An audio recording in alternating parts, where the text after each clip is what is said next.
बहुत गर्म चीजें हैं। हमारे यहां क्या होता है, हमारे यहां साल में 9 महीने भयंकर गर्मी पड़ती। तो जिस देश में साल में 9 महीने भयंकर गर्मी पड़ती है, उसमें और गर्म चाय और कॉफी पी रहे हैं, माने सत्यानाश कर रहे हैं। और क्या सत्यानाश कर रहे हैं? अपने शरीर का, और अपने शरीर के साथ साथ देश का। देश का क्या सत्यानाश कर रहे हैं? परदेशी कंपनियां आपके देश में चाय कॉफी बेच रही हैं। पता है क्या होता है?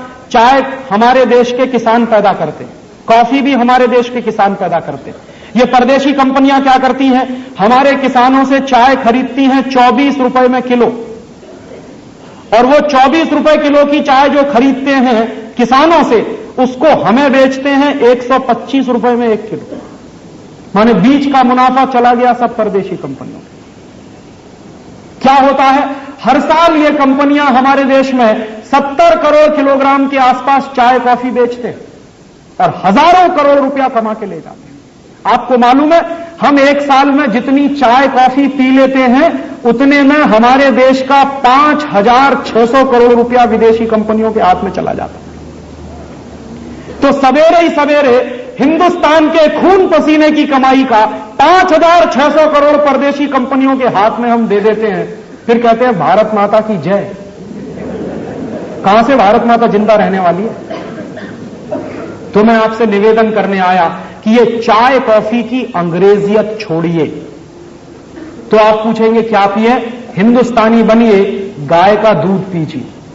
गाय के दूध से बढ़िया दूसरी कोई चीज नहीं है पीने के लिए। तो आप पूछेंगे क्यों? अगर आप 5,600 करोड़ रुपए की चाय कॉफी पी रहे हैं, इतने ही पैसे का अगर गाय का दूध बिकना शुरू हो जाए इस देश में, तो कम से कम 1 करोड़ गाय पालनी पड़ेगी। और 1 करोड़ गाय अगर पालनी पड़ेगी तो 25 लाख गोपालक चाहिए, क्योंकि 4 गाय एक आदमी देख सकता। तो 25 लाख गोपालक अगर चाहिए तो 25 लाख लोगों को रोजगार मिल सकता, उतने ही पैसे में जितने में हम चाय कॉफी पीकर हिंदुस्तान की बर्बादी कर रहे हैं। तो आप अपने शरीर को बर्बादी से बचा सकते हैं और हिंदुस्तान के 25 लाख लोगों को रोजगार दे सकते हैं 5,600 करोड़ का अगर गाय का दूध पीना शुरू करें। और एक दूसरी बात कि अगर 1 करोड़ गाय हम पालें और उसमें से इतना दूध पैदा हो, तो हर गाय 1 साल के अंदर खड़े खड़े 25,000 रुपए का ऑर्गेनिक फर्टिलाइजर पैदा करती है। गोबर जो देती है उसमें से 25,000 रुपए का खाद बनता एक गाय से। तो हर साल हिंदुस्तान में 25,000 करोड़ रुपए का खाद पैदा होगा। ये 25,000 करोड़ रुपए का खाद आपके देश के किसानों के काम में आएगा, और उस खाद से जो गेहूं पैदा होगा, चावल चना पैदा होगा, उसका टेस्ट आप भूल गए हैं, क्योंकि केमिकल फर्टिलाइजर भर भर के आपने खेत का नाश कर दिया। तो हम गाय का दूध पिएंगे, 5,600 करोड़ का दूध बिकेगा, 25 लाख लोगों को रोजगार मिलेगा, 25,000 करोड़ का ऑर्गेनिक फर्टिलाइजर पैदा होगा। ये सब काम इस देश में हो जाएंगे। एक छोटा सा काम आपको करना है, अंग्रेजियत को छोड़िए, चाय कॉफी बंद करिए। उसके बाद आप अगर चाय कॉफी बंद करेंगे तो गाय का दूध, नारियल का पानी, संतरे का रस, मौसम्मी का रस, ये सब पिएंगे। संतरे का रस पिएंगे तो पैसा किसान के पास जाए, मौसम्मी का रस पिएंगे तो भी पैसा किसान के पास जाए, नींबू का शरबत पिएंगे तो भी पैसा किसान के पास जाएगा। माने चाय कॉफी छोड़कर आप कुछ भी पिएंगे भारतीय व्यवस्था का, तो पैसा देश का देश में ही रहेगा और हमारे ही किसान के पास जाएगा। ऐसे ही मैं आपसे एक दूसरी छोटी सी निवेदन करना चाहता हूं कि हमारे घरों में अंग्रेजियत की टूथपेस्ट आती है, Colgate, Closeup, Cibaca, Forhans, Gleem, Glow, ढेर सारे टूथपेस्ट, और टूथपेस्ट करने के लिए टूथब्रश भी। किसी से भी मैं पूछता हूं कि क्यों करते हैं ये कॉलगेट, तो कहते हैं राजीव भाई सांस की बदबू दूर होती और दांतों की सड़न दूर होती। तो मैं उनसे पूछता हूं कि अच्छा, जब कॉलगेट नहीं होता था तो सबके दांत सड़ जाते होंगे और सबकी सांस में बदबू आती होगी। एक दिन ये बात मैंने मेरे घर में पूछी मेरी दादी मां को। मेरी दादी मां की उम्र है 75 साल। मैंने कहा दादी मां, तुम्हारे जमाने में तो कॉलगेट नहीं था, तो तुम्हारे दांत तो सड़ गए होंगे और तुम्हारी सांस में इतनी बदबू आती होगी कि कभी दादाजी तुम्हारे पास नहीं बैठते होंगे। तो उसने कहा कि बेवकूफ, मेरे दांत अभी तुझसे ज्यादा अच्छे। तो मैंने पूछा क्यों? तो उसने बताया कि नीम का दातुन करती, बबूल का दातुन करती। माने अगर दांत बचाने हैं तो नीम का दातुन करिए, बबूल का दातुन। और दांत सड़ाने हैं तो करिए कॉलगेट, क्लोजअप, सिबाका, फॉरहंस, और एक दिन में 10-10 बार करिए। जितनी बार ब्रश रगड़ेंगे उतनी जल्दी दांत खोखले हो जाएंगे। ये आप मुझसे लिखवा कर ले लीजिए।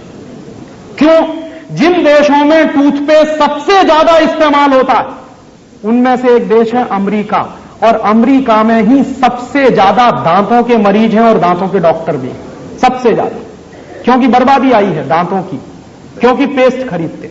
और ये पेस्ट क्यों खरीदते हैं? अक्सर हम मानते हैं कि इनमें क्वालिटी है। दुर्भाग्य से कोई भी टूथपेस्ट में क्वालिटी नहीं है। ये जो कॉलगेट, क्लोजअप, सिबाका, फॉरहंस, क्यों? क्योंकि ये कॉलगेट बनाने वाली कंपनी, पेप्सोडेंट बनाने वाली कंपनियां कभी नहीं बताती आपको कि ये टूथपेस्ट बनता कैसे। कोई कंपनी अपने डिब्बे पे नहीं लिखती कि ये टूथपेस्ट कैसे बनाया। और यह भी जान लीजिए, किसी भी कंपनी के टूथपेस्ट को आईएसआई मार्क नहीं है। कॉलगेट को आईएसआई मार्क नहीं, पेप्सोडेंट को आईएसआई मार्क नहीं, क्लोजअप को आईएसआई मार्क नहीं। क्यों? क्योंकि ये बहुत ही रद्दी किस्म के टूथपेस्ट हैं। क्यों है ये रद्दी? ये कॉलगेट, क्लोजअप, सिबाका जैसे टूथपेस्ट बनते हैं मरे हुए जानवरों के हड्डियों के चूरे से। अंग्रेजी में हम कहते हैं डाई कैल्शियम फॉस्फेट। ये डाई कैल्शियम फॉस्फेट क्या है? मरे हुए जानवरों के हड्डियों का चूरा। और हम क्या करते हैं? रोज सवेरे ही सवेरे उठ के मरे हुए जानवरों का हड्डियों का चूरा अपने अपने मुंह से रगड़ते हैं और फिर कहते हैं सांस की बदबू दूर हो रही है। बदबू दूर हो रही है कि बदबू आ रही है? और ऊपर से क्या कर रहे हैं? ये मरे हुए जानवरों का हड्डियों का चूरा जो है उससे भी ज्यादा खतरनाक एक दूसरी चीज है टूथपेस्ट में, उसको कहते हैं सोडियम लॉरेल सल्फेट। इसको अगर दूसरी भाषा में कहूं तो सिंथेटिक डिटर्जेंट, और तीसरी भाषा में कहूं तो वो चीज जिससे बनता है सर्फ और रिन। माने जिस चीज से कपड़ा धोने का साबुन बनता है वही चीज डाली जाती है टूथपेस्ट में। क्यों डालते हैं? झाग बनाने के लिए।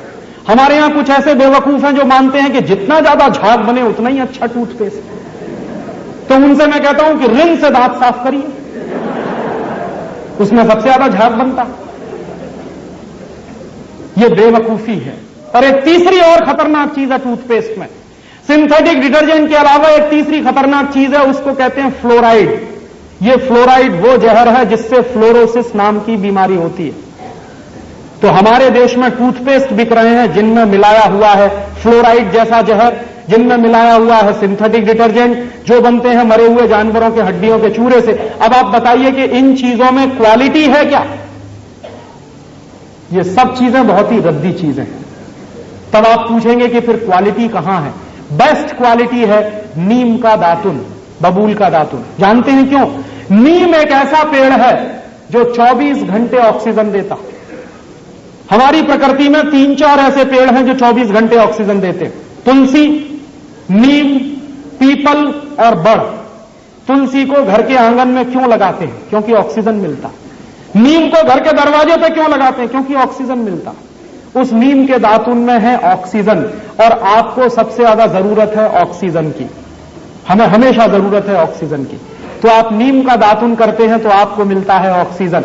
और उससे भी बढ़िया एक दूसरा काम होता, जितनी देर आप नीम का दातुन चबाएंगे उतनी देर आपके मुंह में लार बनेगी, सलीवा बनेगा। और जितना ज्यादा सलाइवा बनेगा उतना ही अच्छा आपका डाइजेस्टिव सिस्टम रहेगा। और जितना अच्छा आपका डाइजेस्टिव सिस्टम रहेगा उतना ही बीमारियां आपसे दूर रहेंगी। क्योंकि 90% बीमारियां पेट की गड़बड़ी से होती हैं। पेट की गड़बड़ी को दुरुस्त रखने में नीम के दातुन से बढ़िया दूसरी कोई चीज नहीं। तो आप नीम का दातुन करिए, बबूल का दातुन करिए, बेस्ट क्वालिटी आपको मिलेगी। आपको शायद मालूम नहीं है, अमेरिका में, जर्मनी में इस समय कैंसर की सबसे अच्छी दवा नीम से बनती है। लेकिन अमेरिका में नीम नहीं है, होता ही नहीं है वहां। जर्मनी में भी नहीं होता। तो कहां से जाता है? हिंदुस्तान से जाता है। यहां से जाता है नीम, उसमें से निकालते हैं नीम का तेल, उससे बनाते हैं दवाएं। और वो दवाएं पता है अमेरिका में किस भाव में बिकती हैं?